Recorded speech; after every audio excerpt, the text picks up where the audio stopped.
Now, speaking of flowers, morning glory can be a beautiful addition to your home flower garden, but for many Louisiana sugar producers, these pink and purple flowers cost thousands of dollars in equipment repairs each season and can literally pull a great crop of sugarcane to the ground.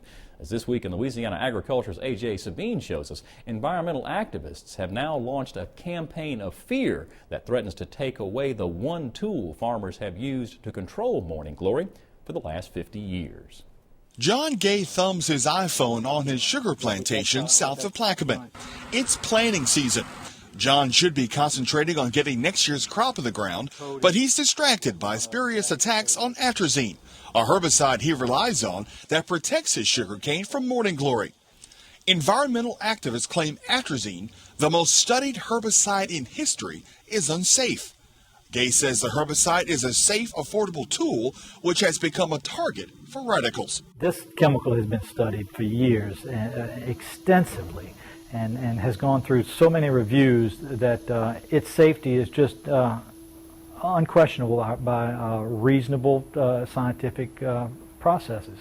And when a few, what do you want to call them, radicals, for the sake of their movement want to take away this valuable tool, it's senseless, and it's costly, and it's aggravating, absolutely. John Gay could be one of many sugar, sorghum, citrus, and corn growers around the country victimized by a fear campaign against atrazine. In fact, the EPA has called for an unprecedented meeting of a science advisory panel in September to reevaluate the herbicide's potential health effects, 3 years before atrazine is to be re-registered. Jere, a Kansas sorghum producer and executive director of the Triazine network, says EPA has based its process on media reports and not sound science. If there was a scientific reason that it's a product that shouldn't be used, we would embrace that. Obviously, the farmers would be concerned about that. But actually, the science has sustained the safety of the product. We know the value of the product economically, and quite frankly, we can't afford not to give up or to give up this product. Crop consultant Blaine Viator did his dissertation on atrazine. He says alternative herbicides don't work as well on morning glory, plus they're more expensive. Atrazine has been the one herbicide that can control all of our major morning glory species. Without this product, we'll have to resort to a lot of post-emergence applications of phenoxy-type herbicides. These applications will require aerial applicators to apply this product. Meanwhile, John Gay prepares a water cooler for his men.